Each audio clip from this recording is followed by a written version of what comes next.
Our next presenter is Jeremy Lamoreaux from BYU, Idaho. He graduated from BYU in European Studies and then went on to get a master's degree in European Politics from the University of Reading and then a PhD in Political Studies from the University of Aberdeen. He has been in the Departments of International Studies and Political Science at BYU, Idaho since 2008. His research interests focus on the size-security nexus in international and domestic politics. He teaches courses on international security and international development. He too served his mission in the Baltic states from 1995 to 1997, and he's married to the former Christina Robbins. They have 7 daughters and 1 son. He is a sports fanatic, liking soccer, cycling, and anything BYU, and he and his 4 older daughters milk cows on a dairy farm 5 mornings a week. So, Jeremy. My research interest in almost everything I do is looking at size and the relationship it has to do with security. So I did my PhD in security, and I've just sort of kept going with that. And I've looked at security between large states and small states, and more recently I've started looking in society, so a relationship between small groups and large groups. And the church fits pretty well into a small group in almost every country, and in fact in most states with the exception of Utah. So that's where this starts from. Just kind of to put it all in a bit of context, when we start looking at society, the thing we start looking at is values first of all. And values are going to differ from person to person, of course, but what we're looking at is what is important to that person, okay? What matters to that person.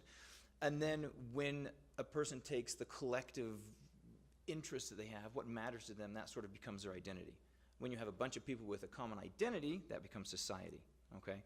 And then what we look at a bit further than that is what threatens society, or, for example, societies potentially threaten each other, because when an identity is gone, then that society is gone, okay? And that doesn't necessarily follow that that's a bad thing. Societies are constantly changing, identities are constantly changing, interests are constantly changing. So just because something changes doesn't mean it's bad. And this is where we start talking about small religious groups that I'm going to talk about.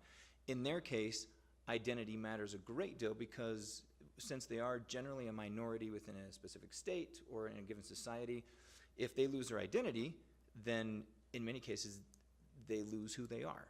So identity matters a great deal within society, okay?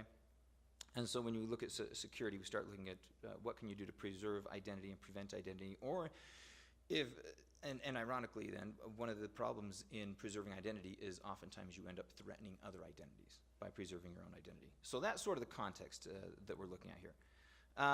Looking more specifically at religion, why religion is so important. Religion and language are generally the 2 biggest factors when it comes to creating an identity.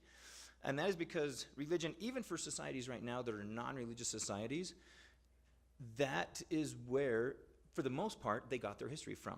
Religion was tied so closely to their history. I mean, you're hard-pressed to find any society on earth today where identity did not play, or I'm sorry, where religion did not play an absolutely foundational role in helping create their identity. So religion is absolutely important. And then language is obviously very important because that's how people communicate with each other. And then language starts, it means something to people. If you're able to, so for example, Sherilyn mentioned being able to speak in Latvian, or to Latvians, or Russian to Russians. You know, that's why the church teaches its missionaries to speak in the language, because that language means something to those people. So those 2, religion and language, are very important to creating and maintaining identity.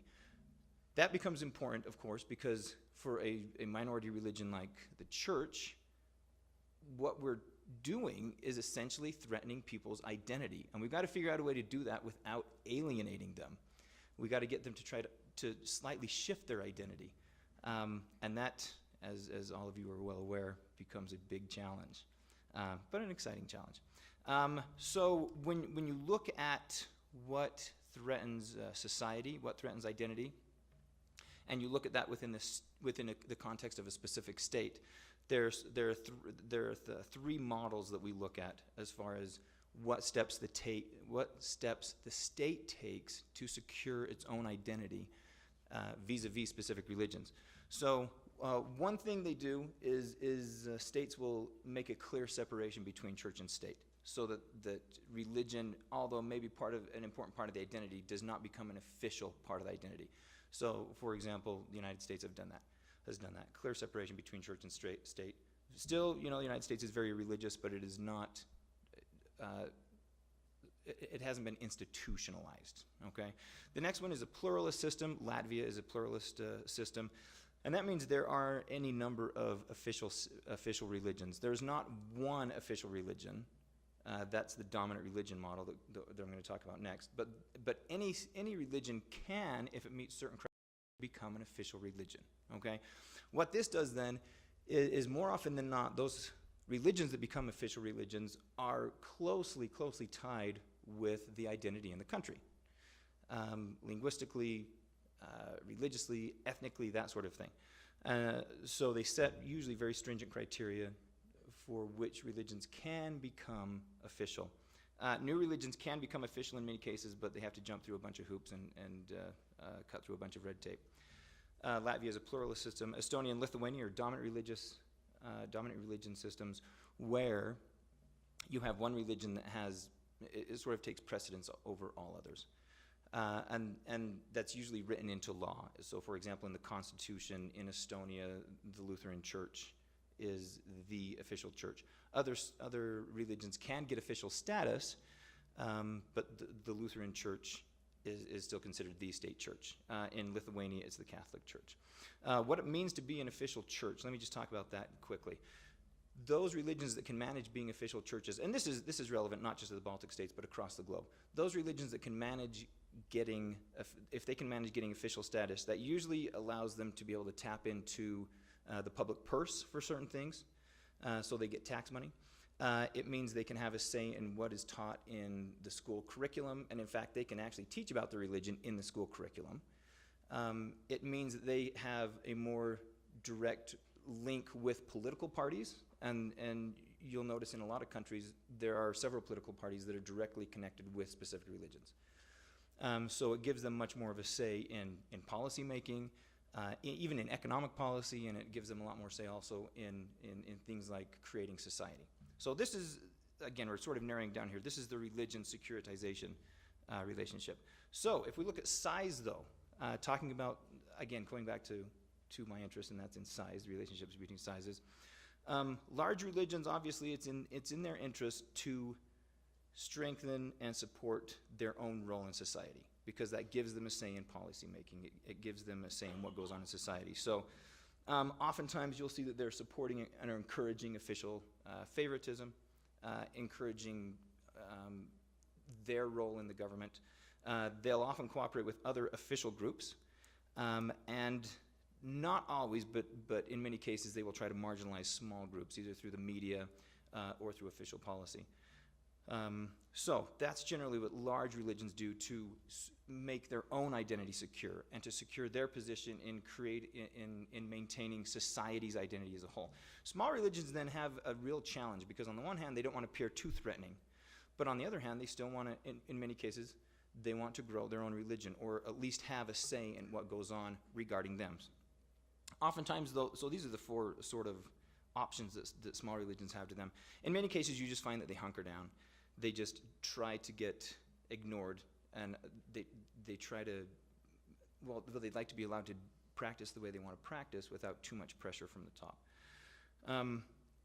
So this is more often expected. We expect to find this sort of thing in a dominant religion system where there is an official church state. We find that small states oftentimes, or at least that's the expectation, that they will hunker down and just sort of hope to be ignored. In a separatist and pluralist system, you'll find that small states will try to cooperate.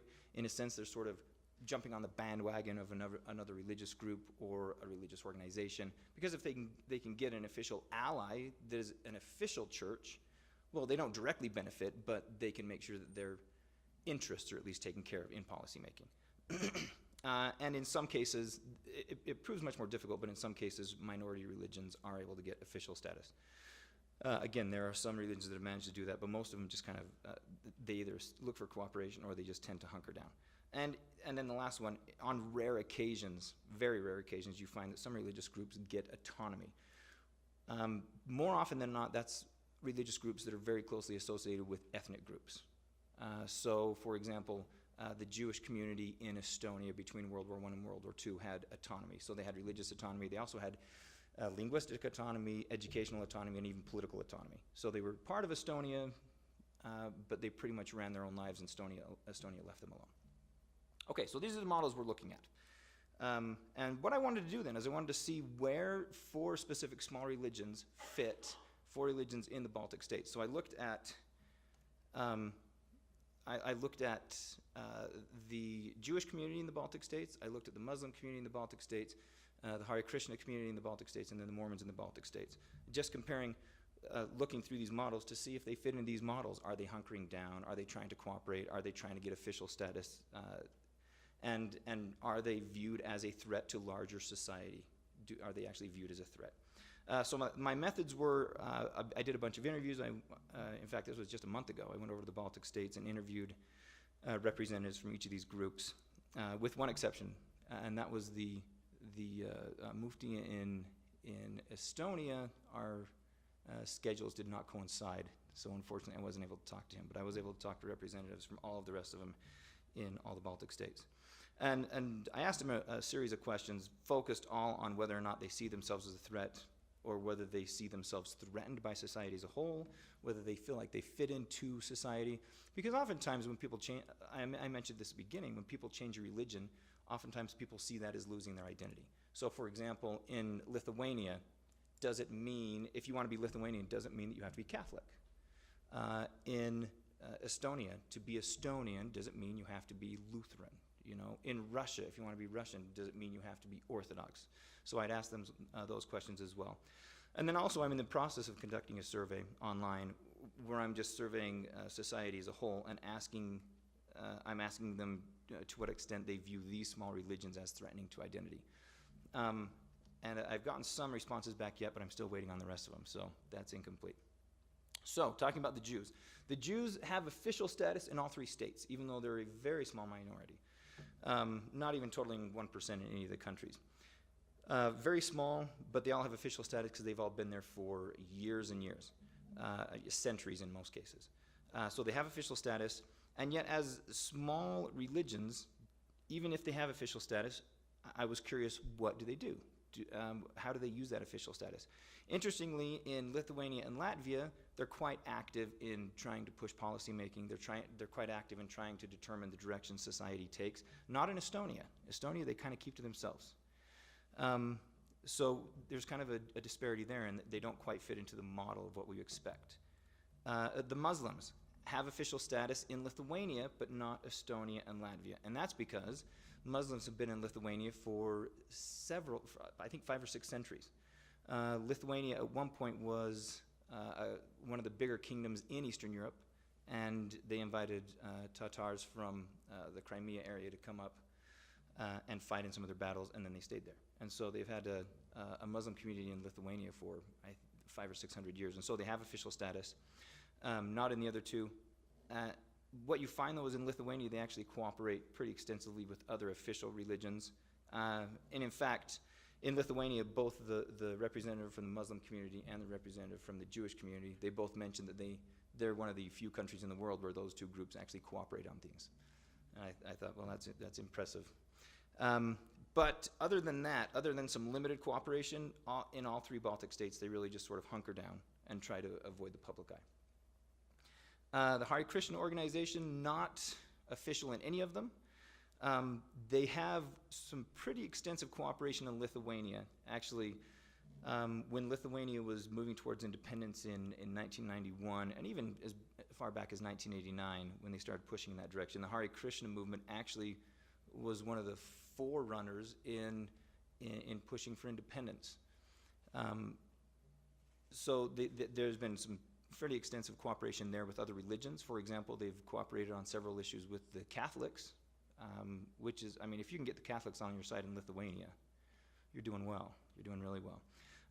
They do cooperate to an extent in Latvia, but in Estonia, they're really, really quiet. And I asked them about that, actually, and the guy I talked to, I said, why is it that you don't want to get attention? Why aren't you trying to to get people interested in what you're teaching. And he mentioned very cryptically some issues. So I went and researched those some issues, and it turns out that a couple of years ago, one of their leaders was caught stealing. So so they want to stay out of the public eye for the next few years, I guess. Anyways, and then the Mormons. They're not official in any country. There have been extensive attempts in Latvia for cooperation. Again, Sherilyn mentioned the Senkons. They've done a great deal in Latvia to try to cooperate with other religious groups, the Baptists or the Lutherans. They've had limited success, not much success. Even though the representatives from the other religions will sympathize with the Mormons in Latvia, they're not willing to cooperate because in the process of cooperating, they fear that they will lose their own influence. So they're not willing to sacrifice that. There's not a lot of cooperation in Estonia and Lithuania. And all three of them, I asked several people what they do to try to get attention, positive attention as opposed to negative attention. And they said, we don't really try anything because generally if we get in the public eye, it's negative. So we try to stay out of the public eye and just keep to ourselves. So the conclusion then is all of these kind of fit into the model. They kind of fit into the model, but not completely. Because the model can't account for everything. But and you're welcome to read my paper. If any of you are really that bored, you're welcome to. But anyways, in my paper, I argue that size, even amongst small groups, really does matter. So they're all very small, sort of 1, maybe 2% of the population, maybe. But those that have larger groups of adherents are more active and try to do more to cooperate, whereas those, even though they're still roughly the same size, even 20, 30, 40 active adherents, the difference, even if there's a difference between that, then that will really determine whether or not they try to cooperate with other groups or whether they try to hunker down.